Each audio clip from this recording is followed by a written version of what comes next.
Oke, teman-teman semua, kita akan melanjutkan pembahasan tentang fluida dinamis, tentang hukum Bernoulli dengan Kak Vino di sini ya. Jadi hukum Bernoulli itu hanya menggambarkan bahwa dalam suatu aliran fluida ideal itu ketika ada perubahan luas penampang atau perubahan ketinggian seperti itu, maka selalu akan didapatkan bahwa P1 ditambah rho GH ditambah setengah rho kalikan V kuadrat selalu konstan. Jadi untuk tempat yang pertama kita boleh anggap sebagai ini P1, H-nya adalah H1, V-nya juga V1. Sedangkan untuk yang tempat kedua kita bisa anggap sebagai P2 ditambah rho GH2 ditambah setengah rho V2 kuadrat. Ini adalah persamaan hukum Bernoulli. Jadi kita mengembangkan konsep asas kontinuitas dengan digabungkan dengan hukum Bernoulli ya. Ini biasanya cukup rumit teman-teman ya, tapi kita coba dalam contoh soal ini. Nah, soal nomor pertama dulu.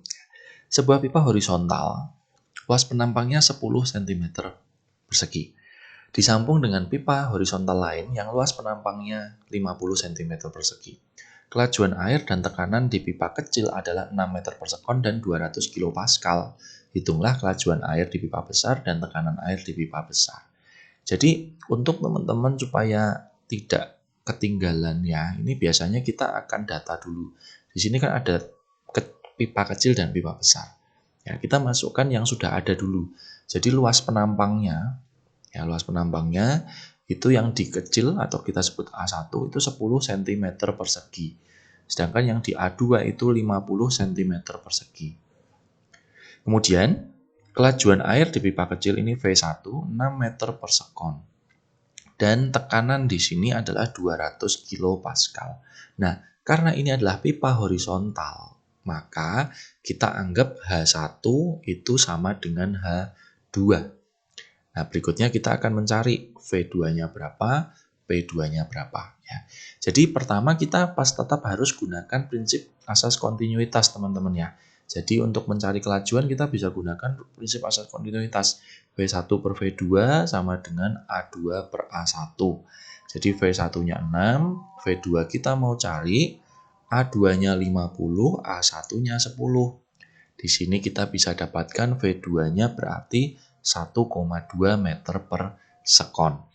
Itu kelajuan air di pipa besar. Nah, bagaimana dengan tekanan? Ketika kita ditanyakan tekanan, pastilah kita akan gunakan prinsip Bernoulli. Jadi di sini P1 ditambah rho kalikan H dikalikan G ditambah setengah rho kalikan V1 kuadrat itu pasti akan sama dengan P2 ditambah rho GH2 ditambah setengah rho V2 kuadrat. Nah, di sini kita masukkan, kita akan mencari P2. Tapi karena H1 sama dengan H2, maka untuk rho GH ini kita boleh abaikan ya. Ya, rho GH-nya kita bisa coret karena dia punya ketinggian yang sama. Itu berlaku untuk pipa yang horizontal. Jadi kita masukkan P1-nya itu 200 kilopascal. Itu kita langsung masukkan 200.000 pascal ya teman-teman. Ditambah setengah, rho air itu selalu 1000. Jadi kalau nggak diketahui rho itu dianggap 1000 kg per meter kubik. Dikalikan V1 ya. V1-nya adalah 6 kuadrat. Sama dengan P2 ditambah setengah kali rho dikalikan V2-nya 1,2 kuadrat. Nah, di sini kita tinggal menghitung tuh P2-nya berapa ya. Jadi ini adalah 200.000 ditambah ini 500 dikalikan 36. Jadi kita dapatkan 18.000. Kemudian sama dengan P2 ditambah ini 1440 dibagi 2. 720. Coba saya cek lagi ya, 1,44 36.000. Oke ya, jadi P2-nya kita dapatkan ini 200.000 ditambah 18.000 berarti 218.000 dikurangi 720 ya. Jadi ini saya cek dengan kalkulator saja supaya tidak salah ya teman-teman. Hasilnya adalah 280 pascal seperti itu ya. Jadi itu untuk mencari tekanan. Nah, tapi ini pipanya horizontal. Artinya dia punya ketinggian yang sama. Nah, Seandainya dia punya ketinggian yang berbeda, misalkan seperti ini, pasti menghitungnya sedikit lebih rumit. Ya, kita coba soal ini. Air mengalir ke atas melalui pipa seperti pada gambar dengan laju 14,4 pi liter per sekon. Dan tekanan pada ujung bawah adalah 80 kilopascal seperti gambar berikut. Dari kondisi ini tentukan kelajuan pada kedua ujung dan tekanan pada ujung atas. Ya. Kita bisa mendata dulu nih teman-teman. Jadi di sini ini yang ada itu adalah jari-jari ya. Ini jari-jari yang bawah 12 cm, yang atas 6 cm. Lalu tekanan di sini itu adalah 80.000 pascal. Ya. Kemudian dia juga punya V. V itu laju ya.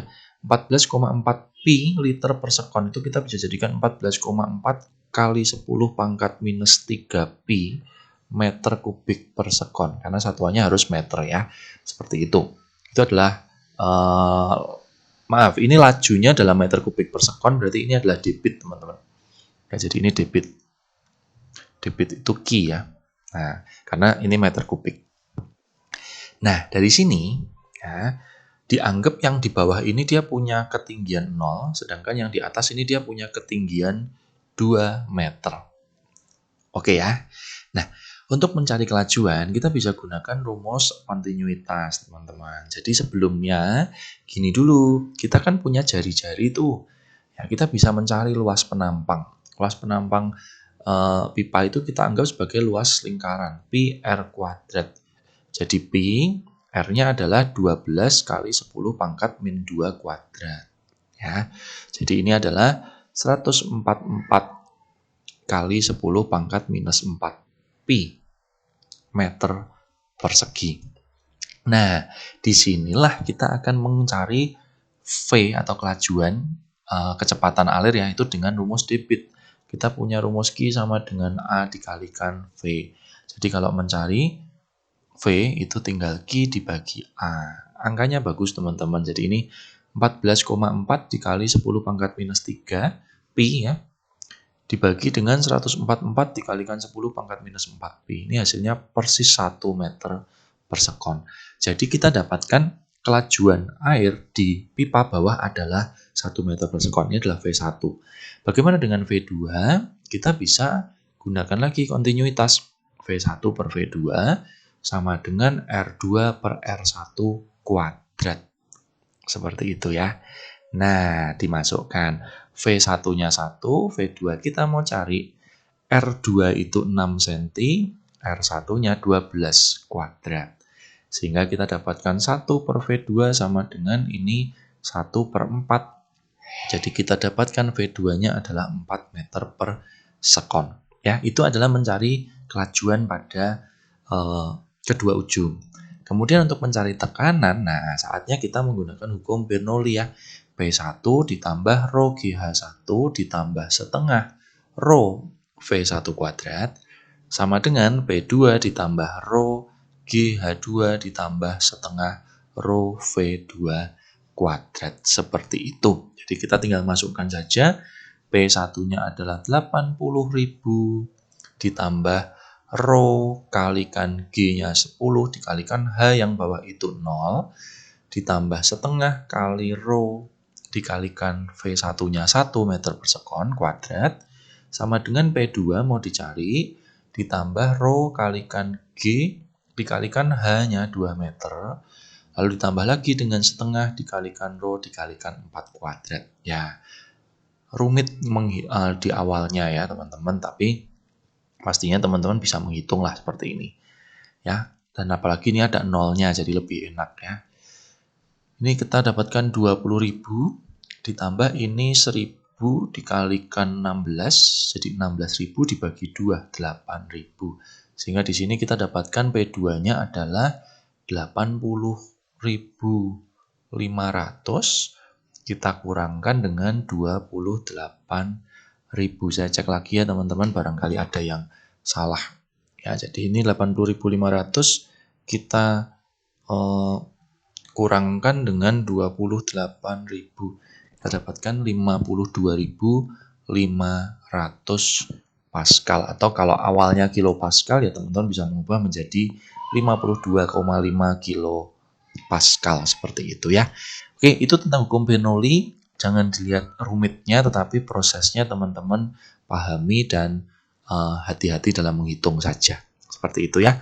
Selanjutnya kita akan membahas tentang penerapan hukum Bernoulli ya. Sampai jumpa di video selanjutnya.